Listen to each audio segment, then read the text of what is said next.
BBC is committed to achieving due impartiality in all its output. This commitment is fundamental to our reputation, our values, and the trust of audiences. A breach of these standards can put the BBC in breach of its regulatory obligations. That's the first paragraph of the BBC impartiality guidelines and training that are public. The BBC is a government owned channel or network of channels, television, radio here in the UK. They by law have to be impartial and yeah, the head of the BBC International Desk, Jeremy Bowen, the previous time we discussed him, we discussed what he thinks about how that impartiality applies to Israel when he said sometimes the truth isn't in the middle, it's on one side. Of course, that's true, but in the case of the BBC, the truth is on the side of those who say they want to exterminate the Jews, which is the Palestinian national cause in a nutshell. But yeah, when it's not the Palestinians, it is now Iran apparently who is oppressed and the victim of the Jews, according to Jeremy Bowen. A recent article he wrote, um, what was it, 2 days ago? This was published 2 days ago. Is titled "Iran Faces Hard Choices Between Risks of Escalation or Looking Weak." Yeah, the poor Ayatollahs, all they want to do is oppress their people and exterminate the Jews, and that's all they've been trying and saying they want to do since they took over 45 years ago. But um, what well as we've been accustomed to, the BBC and the people who make the decisions on how the BBC reports on things, they see Iran as the victim of Israeli whatever, of American imperialism. Welcome to the reality show. Today we're going to discuss this article by Jeremy Bowen. We're going to go through it. We're probably not going to go through all of it because it is long, but there is a link to it in the description, and there will be one in the chat. Before we get into it, any initial thoughts on? Well, I am joined by Marco, Richard, and Jim Brown. I should remember to introduce people. And Jim, you haven't been on the show for a while, so I am going to go to you first with any initial thoughts on this article before we get to specific thoughts on it while we read through it. Well, I did have one thought on your opening comments, which you said when you said the BBC is um, committed to impartiality. Uh, I always have a problem with those kinds of statements. What does that actually mean? I mean, I'm impartial between, I don't know, bestiality and bird watching. I mean, what what are you, what are the equivalents that they're trying to balance? They take an equal view of the legitimacy of Iran versus the legitimacy of Israel, the legitimacy of Iran's, and the BBC knows very well that Iran funds state terrorism and has been the main funder of state terrorism, for sponsored terrorism for decades, and they can probably point to a few things that Israel has done that they disapprove of, but there's no equivalence there. And I don't, so therefore, it strikes me that the whole goal of impartiality, if you just say that, that is suspect to me, very suspect. Yeah, That's a license to lie. yeah, yeah, and Sorry, it's a goal. that's just now. If you said we're trying to be, it would be better to say something like fair and balanced, or to explore the nuances of conflicts, or something like that. That's different. But impartiality, no. And I think they know what they're saying. They're the BBC. They should know. Well, fair and balance was already taken. But yeah, Okay. I agree with you. Impartiality is not a good thing to aim for, and it's also I don't know if it's achievable, but it doesn't look like the BBC is even trying. And yeah, they they tell us in the reporting what they think, or more importantly, what they want us to think. Marco, Richard, your thoughts on this article? Yeah, it's a bit like putting a word democratic in front of republic or peoples in front of republic. It's a flag. We are everything but. As Jim said, it's a license to lie, and the BBC is quite clear about it. It's very impartial, but unfortunately, all they know is being a socialist and pushing lefty agendas. So they're quite partial to that, but they're impartial.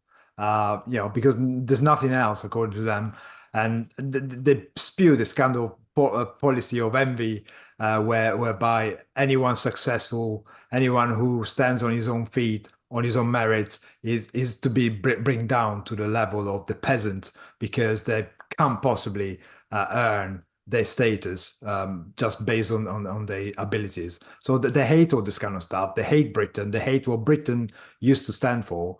And they're just doing what they do. My standard MO when we're doing these kind of episodes, when we've got an article to comment on, is on the first read through it is to copy out the phrases which make me want to spit out my teeth, either through disgust or incredulity. And I just found with this one, I was copying out virtually the whole damn essay, which made it somewhat difficult. And the reason for that is because throughout the essay, he is consistent and clear and reflecting his own values. Unfortunately, those are the values of Hamas and Iran, and that's where the problem comes in. I'm sure we're going to be able to pick virtually any sentence blindly, like pinning a tail on a donkey and go, well, that one, and it will make the point. But there's some doozies in here, so we'll get to them. Yeah, and it was 4 weeks ago tomorrow that I debuted this haircut on the from the airport in Newark in a special middle of the night episode, at least for people in the UK, because Iran had just fired over 200 ballistic missiles at Israel. Keep that in mind when we hear how Jeremy Bowen opens this article. So let's get to it. Israel's attack on Iran deepens the war in the Middle East. Avoiding or risking an even worse escalation is at the heart of decisions being taken by Iran's supreme leader, Ayatollah Ali Khamenei, and his key advisors. Okay, I know this is a long essay, and we can't stop after every paragraph, but I think this may be the first place to stop. Jim, your thoughts just on that one paragraph. I wanted to ask a few of you actually on a related issue, and it might help clarify my response to that. And Razi, particularly to you, because I know you're a student, a student of the details of this war. I am not, and frankly, I have a hard time deciding what I read, what's true and what isn't. It's a real issue for me. So is it your sense that if Hamas had early on, say months ago, returned the hostages and said, okay, we want to stop. Essentially, we surrender. Not that is it your sense that Israel then would have stopped the war? In a heartbeat. It's not something I support, but yeah, Israel's policy is very much if Hamas lays down its arms and returns all the hostages, it's over. Okay. Again, that's something that I think that's a wrong policy. I don't think it should be over if Hamas lays down its arms and returns the hostages. But that is the truth, and which is why, you know, when you see and of course Hamas is a proxy of Iran. Hezbollah, which also has been firing on Israeli civilians every day since October 8th of last year, is a proxy of Iran. All of this is Iran. I mean, the people whom it would be easiest to stop the war is Iran. They could say to Hamas and Hezbollah, lay down your arms, or no more money, weapons, and training from Iran. So that's what when you see the opening sentence of this, Israel's attack on Iran deepens the war in the Middle East. I mean, in that sense, no, it's Israel's existence that deepens the war in the Middle East, because the goal of the war is to get rid of the Jews. So if the Jews just didn't insist on living, we'd all have a very peaceful Islamic theocratic Middle East. Well, so this leads into his later point that Israel's been escalating the war. And if it is true, as you say, and my impression has been just what you said, that Israel was willing to stop if Hamas would have given back the hostages, whoever's still alive, and surrendered, that they would have stopped. Well, but if they don't, who's escalating the war? And so this is I just right out of the box here to say that Iran is trying to avoid or risking an even worse trying to avoid an escalation when they control Hamas, and they're obviously telling Hamas, no, don't stop, don't give up on the hostages. This is very disingenuous. Yeah. This Bowen knows this. Oh yeah. Bowen is not one of those people. When we talked about the protests, we saw videos of people being asked why they're protests, and then like they look at each other and ask, hey, why is it that we're protesting? Israel did something, right? That's not Jeremy Bowen. Jeremy Bowen is knowledgeable. He is he doesn't have any excuses here. He is evil through and through. Marco, your thoughts on that paragraph? Yeah. And just to give you an extent of the level of evil of this man, when Sinwar died, the opening paragraph of his article was, Sinwar's death is a serious blow for Hamas, the organization he turned into a fighting force that inflicted the biggest defeat on the state of Israel in its history. I mean, he's talking about October the 7th, a terrorist attack. He calls it a biggest defeat for the state of Israel, not the butchering of thousands of Israelis, not the taking of hostages, and not the fact that the innocent Palestinians, the people he supports, are still holding those hostages. And that's a deliberate statement that he's making. He's saying Israel is bad, what Sinwar and Hamas did is good, and I'm going to support it to the end. And that's exactly what he's doing in this new article. He drives a track through the concept of escalation by taking escalation. I mean, if you want to find out more about escalation, there is a beautiful article by Alejandro on the Substack. But effectively, what he's saying, he's taking the same line that the media have been taking for the last year and a few months and a few weeks. But by effectively suggesting that escalation is a bad thing. So defending yourself with all the strength you have is an escalation. You should just defend yourself in a civilized way, so that people don't get upset about it. If you defend yourself with the strength you have, that's escalation. So it's bad. Makes the other side look bad. And his insinuation throughout the article is that Israel escalates, i.e. bad, and Iran, in this particular case, doesn't want to escalate. But if he had to escalate, because it's forced, Iran is a bunch of good people. They don't want to escalate. They don't want to do what the nasty Israel does. So escalation, if Iran fights back, it's just because they've been forced, but they really don't want to. And that's the kind of tone that he has throughout the article. And it's deliberate. I mean, it's very, very deliberate. And it's done in a way that, to create sort of a plausible deniability that he's not for Hamas, he's not for Iran, he doesn't hate Israel. Yeah, right. I mean, you can just pick out the phrases. Basically, Israel is deepening the war in the Middle East, is essentially what he's saying in the first bit of that. Israel on its own.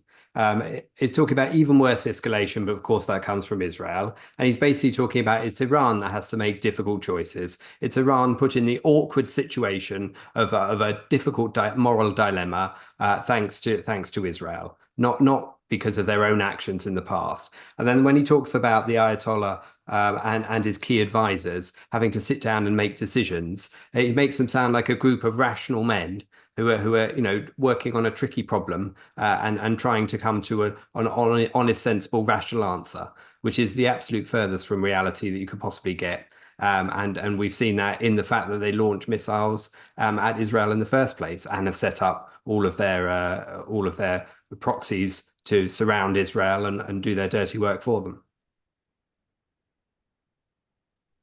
All right, let's continue with the article because it is long. As I mentioned, we're not going to get through the whole of it, but let's continue. They must. So he goes on. They must decide on the least bad. Iran must decide on the least bad of a series of difficult choices. At one end of the spectrum is hitting back with another wave of ballistic missiles. Israel has already threatened to retaliate again if that happens. At the other is deciding to draw a line under the destructive exchanges of direct strikes on their respective territories. The risk for Iran, if it holds its fire, is that it looks weak, intimidated, and deterred by Israel's military power and political determination, backed up by the United States. In the end, the supreme leader and his advisors are likely to take the decision that, in their view, does least harm to the survival of Iran's Islamic regime. That last part is probably true, but everything before that makes them sound like they are the victims in this war, and they started this war. If we talk wider, their war on the West, and yeah, America, that includes you, viewers in America who think Iran is not your problem. Iran has been your problem since these people took over. And their first target was Americans in the embassy. So yeah, it's I always say this when we talk about such people, but the way they write and talk really makes it look like they don't have a lot of respect for their audience, or they don't think highly of their audience, because they don't think their audience will actually look at what's going on, look at who are the different sides, what are they actually fighting for, who did what when, and people who do that and who value freedom, value human life will not have as difficult a time as Jeremy Bowen seems to have in knowing right from wrong here. Jim. Yeah, I mean, I was kind of interested in his statement that what does he say here? Iran would look weak, intimidated, and deterred by Israel's military power and political determination, backed up by the United States. Well, that is very suspect. Backed up by the United States? I mean, I won't say we but Biden has been talking out of both sides of his mouth on this. I know that the United States has helped, provide some anti-aircraft cover, which is the least we could do. But there's no strong backing in the Biden administration for Israel. I'm really not surprised that Israel seems to not trust the United States and doesn't tell people in the CIA and the State Department anymore, and the Defense Department, what they're going to do or when they're going to do it. I wouldn't either if I were them. So I found that to be, he just brushes by that. And then later on, he says that Keir Starmer, well, there's a gem, that guy, fell in behind America's insistence that Israel has acted in self-defense. Well, actually, that's probably true, because my impression is that the UK, the whole State Department, whatever it's called there, and the defense establishment, I hate to say it, but is a lackey of the United States deep state, unfortunately. And I wish Keir Starmer would grow a pair and make his own, international policy. Well, you say Biden talks out of both sides of his mouth, but he usually talks out of the side that is anti-Israel, and says things like what he said after Iran's first attack on Israel, which is what he said to Netanyahu, which is you got to win, take the win. And that win Right. was that the 300 or so rockets and missiles and drones that were fired on Israel only seriously injured one girl rather than Right. killed many people. That is a win. So it's great that America is helping with anti-aircraft and missile defense systems. Those are important, but the best defense in this sense is absolutely offense, to the point that the Iranian regime doesn't exist and therefore doesn't attack Israel. But that, of course, for the Jeremy Bowens of the world, that's not an option. That's evil Western imperialism, policing the world and so on. Of course, policing the world here is self-defense. That's what I will say that Starmer projects the same kind of moral equivalence that Biden does, and the same kind that Jeremy Bowen does. It seems to be a disease. Maybe they all went to the same university. I don't know what, but impartiality, take the win. You've just had citizens slaughtered, and you struck back a little bit. Okay, that's equivalent. I mean, that's very. At least there's a certain kind of perverse consistency between Bowen, Starmer, and Biden. Yeah.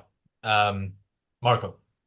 Yeah, well, it's not a coincidence that Keir Starmer sent a bunch of his own activists to help the Democrats, to help Biden in order to, try and fight the election. I mean, they're all the same thing, really. It's Harris. Biden is no longer running.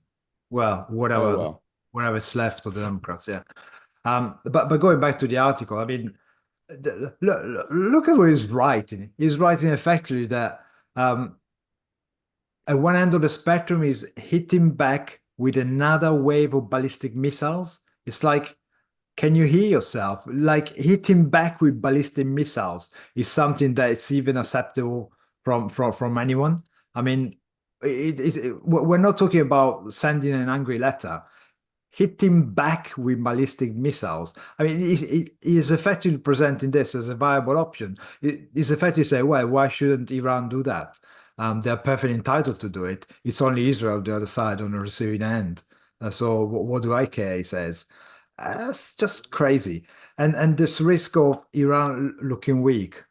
Well, are you worried about it? Because, how about the risk of Iran being an Islamic dictatorship? Are you ever gonna be worried about that one? No, he worries about how the Islamic Republic might look weak, fighting against the westernized power. It's like a westernized country. I mean, what kind of example is he trying to promote here?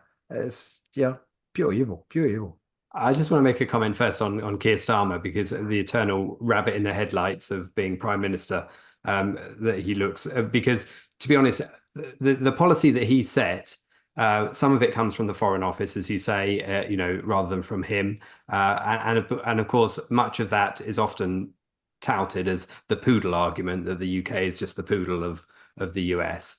The problem is that where he does deviate from anything, it's always for the worse, like refunding UNRWA, for example, as the UK has done, like deciding not to send certain parts for weaponry to Israel, and not allowing certain contracts to be renewed to create help Israel with a tiny portion of. I mean, we're only provide about 1% of the stuff that Israel uses for weaponry. It's really tiny, partly because we can't be trusted as a country not to pull the plug on them. So of course they're not going to buy lots of stuff from us. But of course already Keir Starmer and his government are making a virtue signalling out of trying to cancel some of those contracts. So in a sense, I'm glad he isn't setting his own policy. And of course, at the moment, he's just following along with Biden. That's certainly true in order to get the Democrats in the form of Kamala over the line.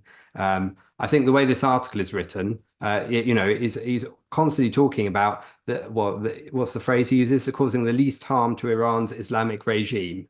As that is also his goal, it would seem, and should be everyone's goal, not to harm the Islamic regime. Because he's put them in the form of victims here, and that's why it's hitting back in everything he's talking about, as they are the ones always responding and not the initiators of the violence. As I said, even through whether it's through their proxies or directly from Iran back in April or more recently in October. Thank you, Jonathan, for the super chat. Jonathan says, congrats to Jim on his new book, A Black Hole in Economics, Money Creation and Its Consequences, available on Amazon. The link is in the description and in the live chat for people watching live. Thank you, Laura Seto, for the super chat. Laura Seto says, for opinion, China sending in advisors to Iran. I don't know what this is about. I quickly tried to Google it, and one of the first results I get is from the Tehran Times. Iran seeks cooperation with China for developing renewables. I'm guessing that's not what you meant, but I'm all for net zero in Iran as soon as possible. Yeah, let's have them operate on solar and wind. And thank you, Alex, for the super chat. Alex said Israel had to refit mid-air refueling tankers from the 60s because the U.S. is refusing to sell them. Israel is under embargo. How is that support? That is a very good question, which we will pass on to Jeremy Bowen, who I'm sure is watching right now. Jim, you oh, and thank you, Gail, for the super chat. Yeah, you want to? Oh, I want. Thank you, Jonathan, for the shout out on the book. I appreciate it. Jonathan reviewed the book very kindly and gave it a nice endorsement, and I deeply appreciate it. I want to ask if I'm, don't let me take us too far afield, but I am unable to gather from the media I try to read various sources, if the current conflict between Israel and Iran is basically kind of a pillow fight, or if Israel is really serious. So, for instance, to that last point about China, I read that Israel did a symbolic strike against some Iranian R&D facilities, but they're things that are used, they're materials that in this particular plant that are used in some key defense systems that the Iranians are not sophisticated enough to use, but only the Chinese can supply. So there could be that kind of a connection between the Chinese advisors and the Iranian military operation, just to take a guess at that. But my broader question for everyone here is: Israel got a serious strategic plan here? I know they're hitting Syrian targets, they're hitting Iranian targets, and so forth. But is this literally tit for tat? Is this literally escalation, as Bowen claims? So I think Israel, let's put it this way, obviously didn't do everything it could do militarily against Iran, but did everything it could do, let's say, diplomatically or within the constraints put on it by Biden. So in that sense, and there's also the like you ask if Israel has a plan, and if they do, I don't know, but I also don't want to know. This is one of those things I want to find out after the fact. Too often people in the West, say to the enemy what they're going to do before they do it, which is going to make it less effective. So from what we do know, yeah, they did seem to take out some of their defense capabilities, some of their ballistic missile capabilities. And there is the symbolic, but also a bit more than symbolic fact that for 3 hours, dozens or maybe over 100 planes, Israeli planes, were just chilling in Iranian airspace, undeterred, which does show that if Iran does actually go to all-out war, it might not be as bad as we thought, and we see that with Hezbollah as well. We've been hearing for a long time, and we've been repeating this on this channel, that all-out war with Hezbollah would mean many thousands of Israelis dead, and that has not been the case. Now, the ground operation, soldiers are dying there, and civilians have died in the north of Israel from Iranian attacks, but from Hezbollah attacks. But Hezbollah's commanders are gone. Their leadership is gone, and much of their weapons stockpiles are gone.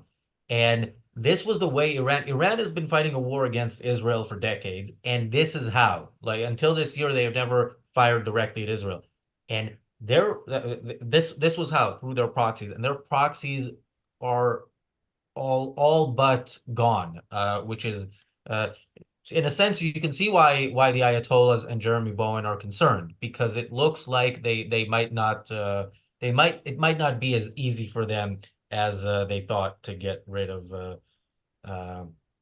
yeah Just quickly from a financial perspective, from a not but from a market perspective, I should say, the market apparently doesn't think this is much more than a skirmish, or like I said, a pillow fight.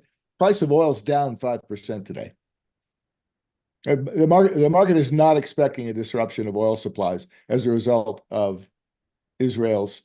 And I think that was a big concern ahead of this recent response from Israel, wasn't it? But because Israel chose to hit such precision targets that didn't affect the oil fields, but affected the missile protection for things like oil fields and for around nuclear testing sites and certain other locations, it was a demonstration of look how easily we can remove the defenses. And of course, having removed the defenses, a follow-up attack will be that much easier to do. And of course, the setback to the creation of the mixing of fuel for the nuclear sites, all of that, and the need to go to China for that, which is what causes the delay. All of that is really thinking. They've really thought through how to push back the Iranian capability to hurt Israel, but with the minimum amount of strikes. Now, obviously, that's not necessarily what we want to see, because that doesn't stop the nuclear progression to in the way that is the real problem here. And of course, it doesn't stop the funding capability of Iran to keep the oil going. I think the market's reaction to it was the fact that they had thought those oil fields might have been wiped out, and are relieved. It's a relief 5% that they're not, at least not today. I suspect that's right, and I do, and I wonder. I think that's right, and I wonder. It makes you can go crazy with your scenarios, but I wonder, is Israel holding off on that until Donald Trump is the new president? Because Donald Trump would not. He has said, strike the oil, strike the nuclear, take it. He said, take it all. He's advocated that. So you wonder if they're holding on and trying to appease the Biden administration in some way. Yeah, that would be the hope, that ultimately this one was effectively a diplomatic strike, if you like. They send a message, we can hit you. They gave themselves, they created themselves a corridor to operate freely without the danger of the ground defenses. But at the same time, they also exposed that Iran doesn't have much in terms of defenses, and they hit very close to very sensitive area. It's similar to what the US did with a stealth strike onto the Houthis. They hit a really deep depot of ammunition just to send a message: we can hit you when we want. And they hope that this kind of message would be enough to buy themselves time. And I hope the ultimate game for Israel is Netanyahu seeing that probably Trump will win. If Trump wins, then we have the capability and the opportunity to do a proper strike, because you really need US support to do something serious in Iran. I mean, the distances involve support, logistical support, which is not really very easy for Israel to master at the moment. Yes, they could use submarines and throw missiles, but it's too big and too complicated. I don't know if Israel needs, I mean, the support of the US is very much helpful, but I don't know if Israel absolutely needs that. If there is no other choice, look, if Netanyahu is waiting for Trump, Trump is seems like he's going to win. So maybe that'll work out, at least for Israel. But you can't say, okay, if Trump wins, we'll defend ourselves. If Harris wins, well, it was nice while it lasted. Israel needs to do something now. I do want to say, so actually, thank you, Christian, for the super chat. This kind of ties in. Christian says, Parchin is suspected to be a secret nuclear site. If so, Israel may also have attacked secret parts of the nuclear infrastructure. And Alex then also says that it's undeclared but not secret, that nuclear site. But yeah, both sides, for all these diplomatic reasons, both sides, I think, are trying to downplay it. Iran wants to downplay it because they are already their regime is on shaky ground, and many among the Iranian people are just waiting for the opportunity to get rid of that regime. And Israel wants to avoid escalation, unfortunately. It shouldn't want that, but it does want that. And one way to help Iran not retaliate to this is to downplay any achievements here. So it could have been more than we know. It also is, to a great extent, Jim. Yeah, it is a pillow fight with one side being a crazy monster holding a pillow in one hand and a gun in the other, and the other side having its BFF hold back the pillow. That it's that kind of pillow fight, and it's yeah, so that can end badly. Yeah, people don't usually get killed in pillow fights, but this could be the exception. Anyway, Can you draw it, Razi? Because you should draw that as a cartoon, because that's a meme waiting there. Right. If Daniel wants to change the thumbnail for today's episode, then all right, let's go back to the article. Iran's official media in the hours before and after Israel's attack carried out defiant statements that, at face value, suggest the decision to respond had already been taken. Its language resembles Israel's, citing its right to defend itself against attack. But the stakes are so high that Iran might decide to walk its threats back. That is the hope of Britain's Prime Minister, Sir Keir Starmer, who fell in behind America's insistence that Israel has acted in self-defense. Quote, I am clear that Israel has the right to defend itself against Iranian aggression, he said. I'm equally clear that we need to avoid further regional escalation and urge all sides to show restraint.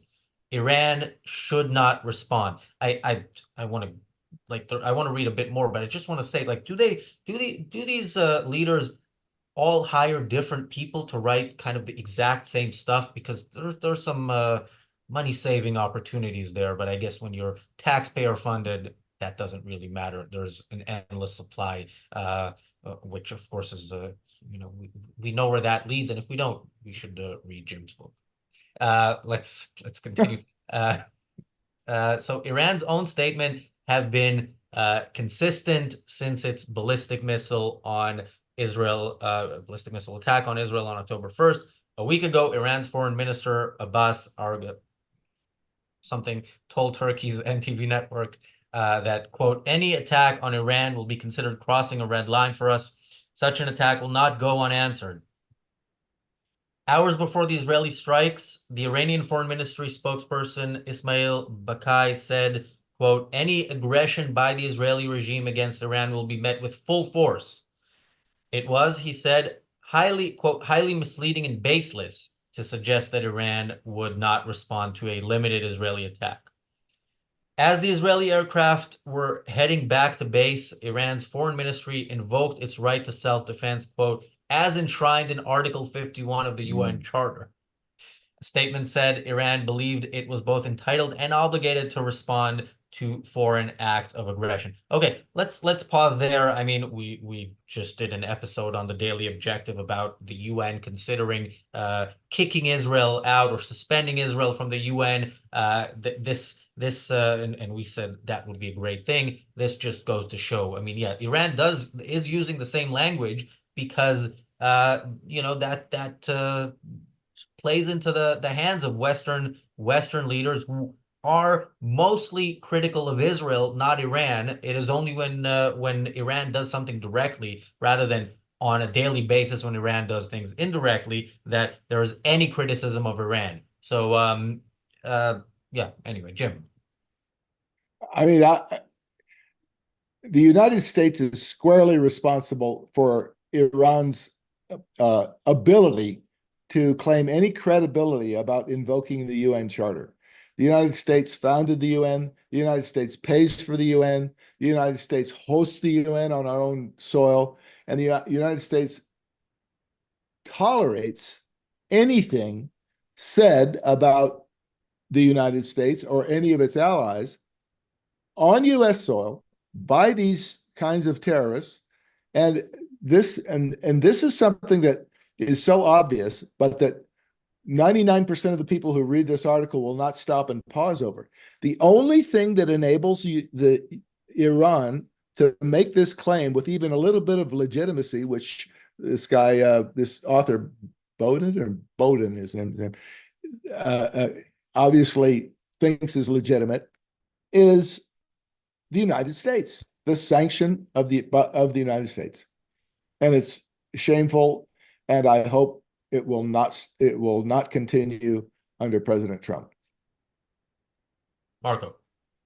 Yeah, I mean, this piece of the article is effectively telling us that Iran is playing us. It knows exactly how weak the West is morally, how the West doesn't stand to its own stands up to its own values, and he's talking about red lines. Now, using the word red lines just takes you back to Obama's red line when he set a deadline and didn't stick with it.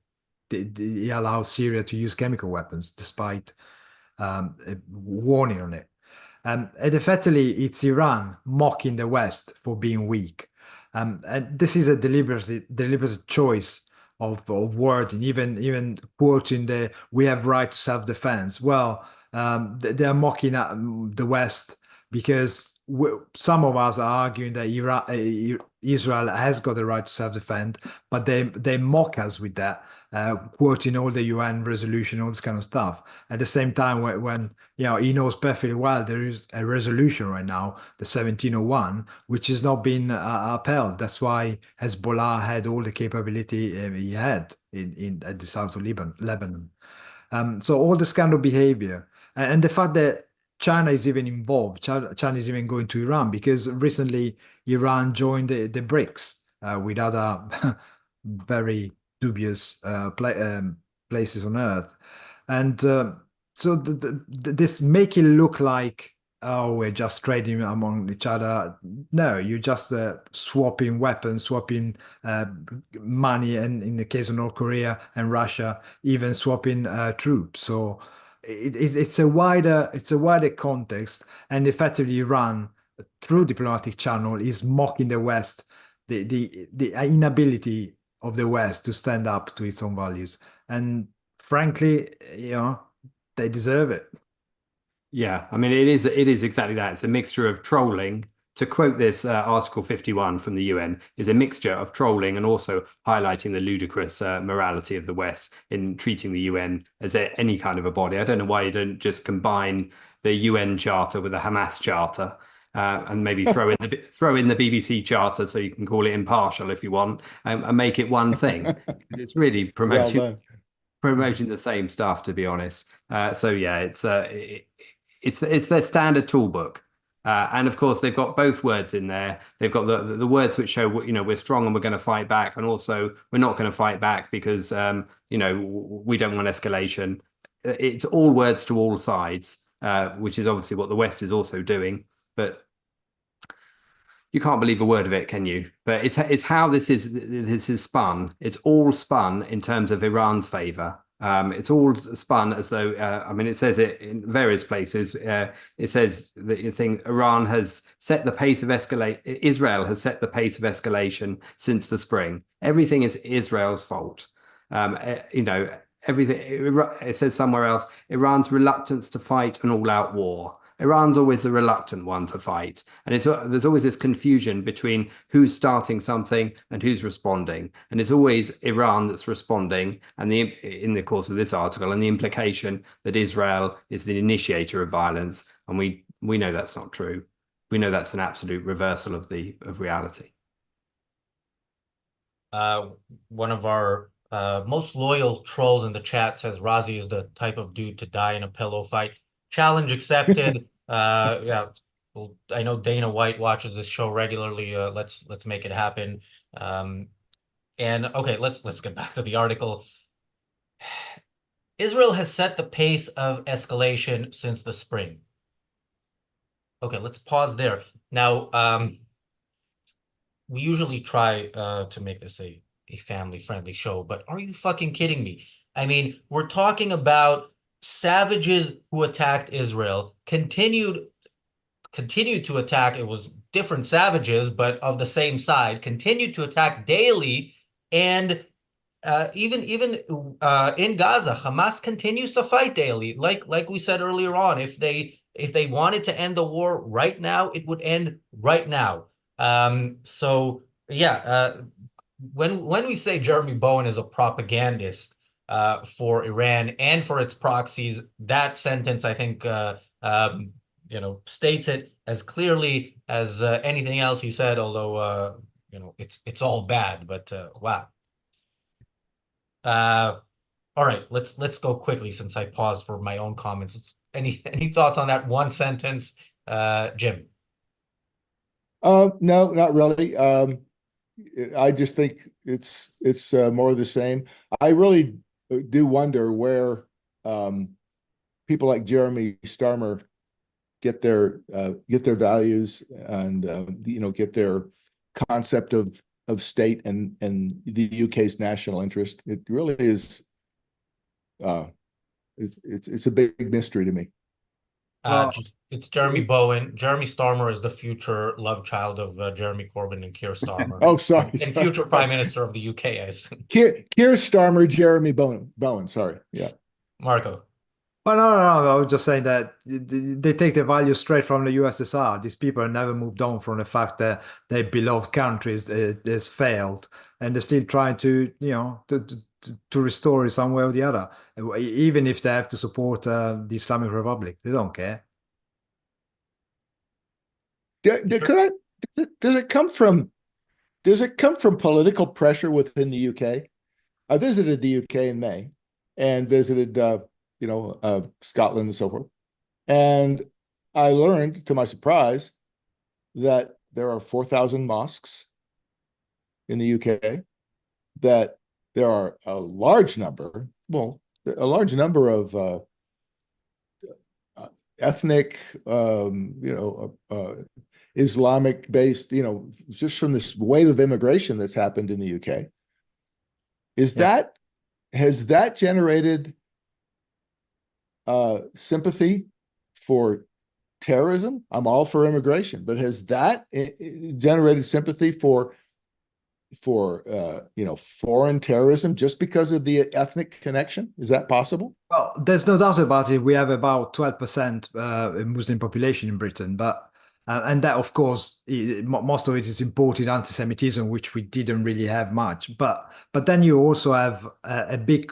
I mean, Britain is quite a lefty country. The politics tends to be fairly socialist, and there is a historic anti-Semitism coming from that side of the political spectrum, and we've seen it through the Jeremy Corbyns, and the Labour Party itself is kind of fighting to try to keep the anti-Semitism within itself down. They even, when Corbyn was the leader, they even found they broke the legislation twice on account of anti-Semitism. So, they definitely have a problem. They try to make it look like Starmer solved the problem, but he hasn't. They're still there. It's just not highlighted anymore. And because of the concentration of where Muslims tend to live within the UK, they tend to be concentrated in certain constituencies. So 20, 30, 40% of voters in a constituency in certain areas of London, the Midlands, will be Muslim. And of course, that affects how much the impact that has when it comes to each election and the amount of appeasement that goes on. We saw it just before the last election a few months ago, the woman who's now the deputy prime minister sitting in a mosque with a bunch of men, she's a woman, pleading for their vote and promising that, if she could end the Gaza war today, she would give up being a candidate at all, but she was going to fight for them to end the Gaza war. And now she's deputy prime minister. So all of that, together with the amount of actual pro-Gaza candidates who stood as independents and were elected, there's about 5 of them who were elected to parliament a matter of months ago. They represent the spearhead of that particular sectarian attitude towards politics, which has sadly got too much of a grip in the UK. We essentially have a whole number of Dearborns across the UK, and that's reflected in how it votes. Yeah, and that, speaking of Dearborn, Trump did exactly the same thing a couple of days ago, not in a mosque, in one of his rallies, but yeah, brought on Muslims. He was talking to to people in Michigan where there's a large Muslim population, and said basically they said that they're endorsing Trump because he said he will end the war in Gaza. So yeah, I still think he would not be as bad for Israel as Harris, but I am I doubt he's going to end it by restraining Israel. I could be wrong, but I doubt it. Yes, but I look, what does it mean when he says that to the Muslim community? Does it mean Fair point. we'll end the war with complete victory and destruction of Palestinian society and culture, which is what needs to be done in order for What I not just think Israel. what I think he means is he's going to go direct to the mullahs in Iran and say, cease, I'm going to stop your oil. I'm going to prevent you from what he did before. He'll make it, he'll attempt, his plan, I think, is to make it economically impossible for them to continue. Because he claims that the reason that they had relative peace during his administration was that Iran wasn't making any money from oil. He said that repeatedly, and it's probably some truth to it. Well, I mean, yeah, go ahead. So just quickly, Jeremy Bowen refers to Trump towards the end of this article, and kind of makes broadly that point. But of course, he doesn't make any reference to what Kamala and the Democrats would do or have done. And of course, what kind of transition from Biden to Kamala would mean in terms of that. So that omission is glaring, because although the wind may be behind Trump at the moment, either could be the victor in the White House, and you would need to analyze the effect of both and consider the effect of both if you're a proper international desk editor. And talking about omissions, the next paragraph is got a massive omission where Jeremy Bowen clearly forgets about the hostages still held by Hamas. Yeah, okay, let's go to that. Well, not the next paragraph, because I only read one sentence of this paragraph, but let's let's continue there. So Israel has set the pace of escalation since the spring. It sees Iran as the crucial backer of the Hamas attacks that killed about 1,200 people, Israelis and more than 70 foreign nationals on October 7th last year. Fearing that Israel was looking for a chance to strike, Iran signaled repeatedly that it did not want a full-on war with Israel. I mean, what do you mean? First of all, what do you mean that Israel sees Iran as the crucial backer of Hamas? This is not something that Hamas is doing in secret, and Israel is claiming to have intelligence on. This is Iran. I mean, Hamas is Iran. Hezbollah is Iran. So since October 7th, and every day since October 7th of last year, Iran has been attacking Israel. Because Hezbollah firing on Israel is Iran attacking Israel. Palestinians breaking into Israel, murdering, raping, and committing the atrocities that they committed, live streaming themselves because they know that their people want to see Jews suffer as much as possible while dying. That is all Iran. So for Jeremy Bowen to say, Israel sees it. No, this is Israel sees it because it's a fact, and you see it as well. You just put it differently in your reporting. Yeah, Jim. Again, we're not going to get through most of this article, but Jim, your thoughts? Yeah, I mean, I don't know what to say except it's more moral equivalence. So yeah, it's just your opinion. It's just Israel's opinion that that Iran is the state sponsor. Iran would love to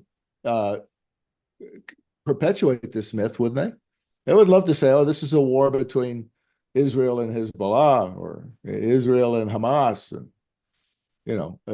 we're just passive bystanders, or at worst, we're sympathetic to the pro-Palestinian cause and so forth.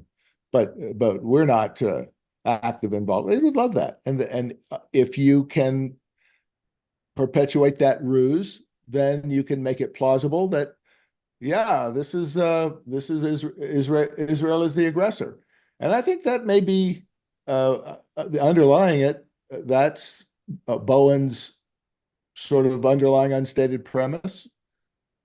Iran's just a passive ally, not an active funder, not a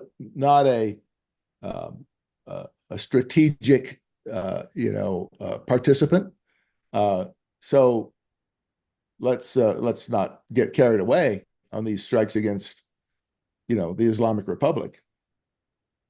Yeah, and unfortunately, what Jeremy Bowen is saying is not some fringe view. It is actually not that far from the official policies of this country and of the United States. We talked yesterday about how the Iranian army released an army spokesman said that they want a ceasefire in Lebanon and in Gaza, which once again brings up the question: are they hiring different speechwriters because Iran, the UK, and the US can probably share one.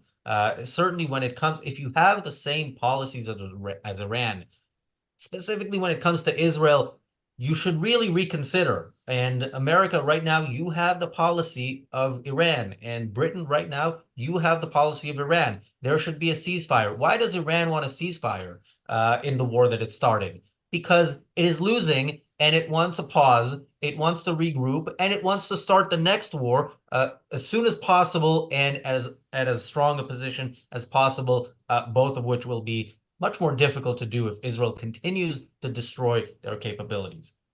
Marco. Yeah, I mean, there's so much in this bit, but the bit that really bothers me towards the end, I mean, we haven't got time to cover it, but towards the end, he makes the point that both Israel and Iran do not want to look weak. So it's going to be, one attacks, the other responds. And it's totally wrong. He deliberately puts Israel and Iran on the same level because Israel's motivation is not to avoid looking weak. It's about responding to every attack that is designed to destroy itself.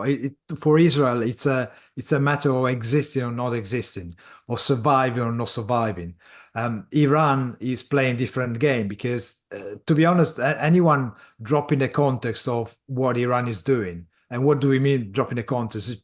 Picking and choosing a bit of knowledge that you have and highlighting what suits you at the moment is the fact that Iran is effectively declare war to the whole of the West by using the Houthis and attacking the ships that go through the Red Sea towards the Suez Canal.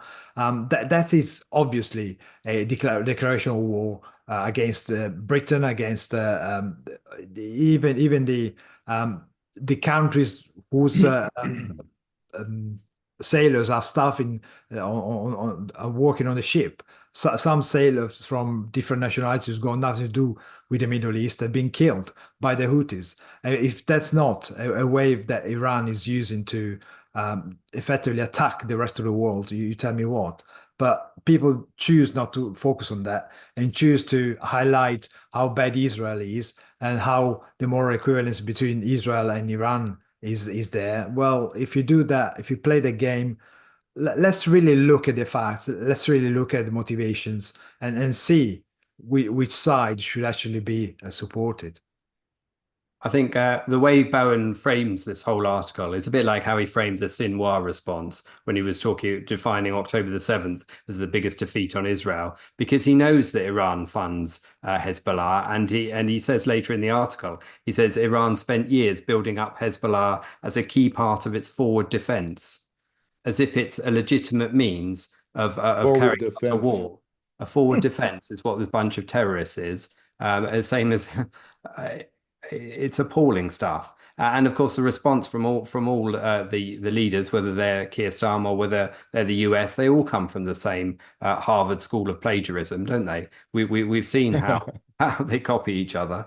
I think one thing I just wanted to focus on was how he also uses you know, he doesn't give something an active tense. He uses the passive tense half the time. He talks about Lebanon being on its knees after its economy largely collapsed.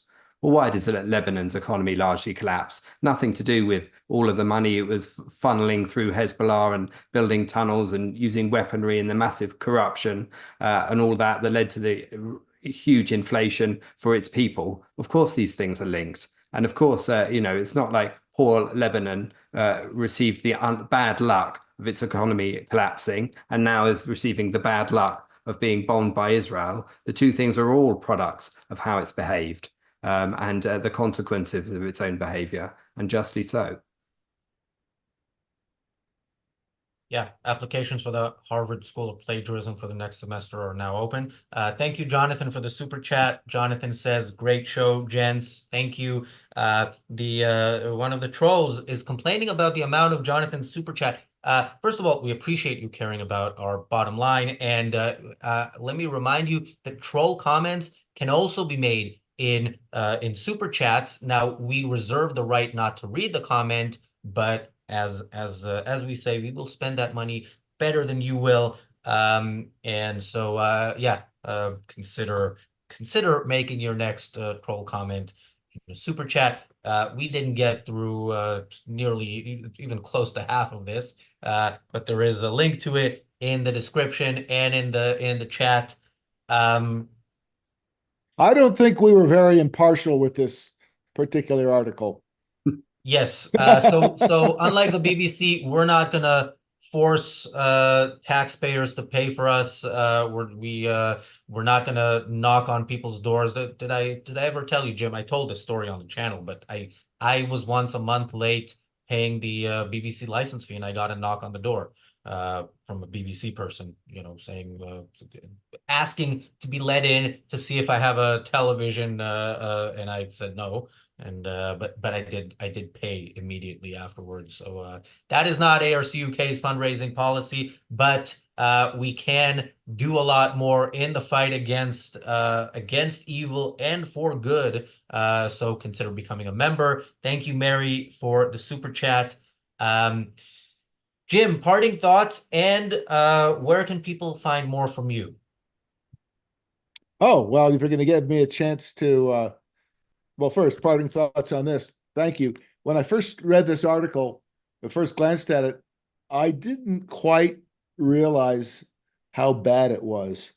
And so thank you for pointing it out, because this is the kind of article I normally would not spend much time on, but I at least need to spend a little time on this to see how subtly, and not so subtly, but in some ways subtly biased it is toward, you know, a pro-Iran, an anti-Israel point of view.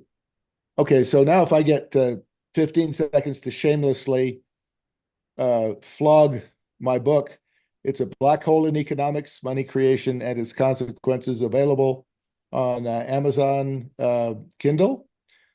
For the moment, at least, it's the #1 seller in free enterprise and capitalism.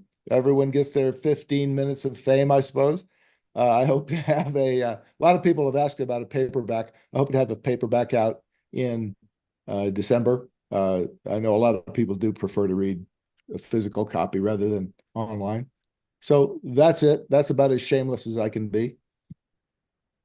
Well, to be honest, if you want to know how good the book is, just read a bit about the financial repression, which is exactly what's happening right now. So somebody writes a book that actually, you know, talks about what's going to happen, what's actually happening. It's like, how can you not, you know, that's the best thing you can get. So, you know, well done, Jim. Yeah, no, absolutely. Well, thank you. Thank you. The worst part is that financial repression is probably going to get worse. But anyway, no matter who gets elected here in the US. The link to purchasing that book on Amazon is in the description and in the chat. So make sure you check it out. Marco, Richard, parting thoughts, and where can people find more from you? Yeah, parting thought. Well, there's also a bit where Bowen talks about Iran and his nuclear program, and he's mentioning something like Iran is feared they might be building their deterrent capability. Iran is not building deterrents. They will use them as soon as they manage to get the weapons. They will use them. They're not there to deter. We are, but they're not. And on the subject of the nuclear stuff, he points out that Iran has always denied it wants a nuclear bomb.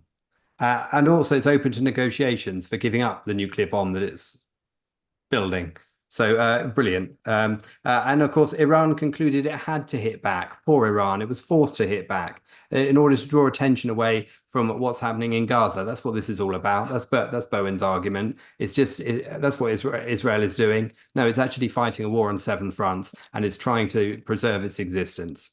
And if you want to check out some of the shorter form material that comes from this channel, please do so on the Briefly Objective. The link is in the description below where it says for shorter content. Please go to that. Please like, subscribe, and watch. And the arguments, you'll find all there.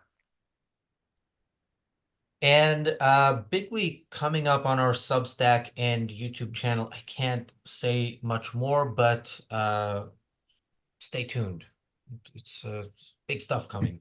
I'm Razi Ginsburg on X. Thanks, guys, for joining me. Thanks, everybody, for watching. We'll be back tomorrow with the Daily Objective. I'm going to be joined by Adam Mossoff, and then we will be back with the reality show right after. So we'll see you then. Thanks. Bye. Cheers.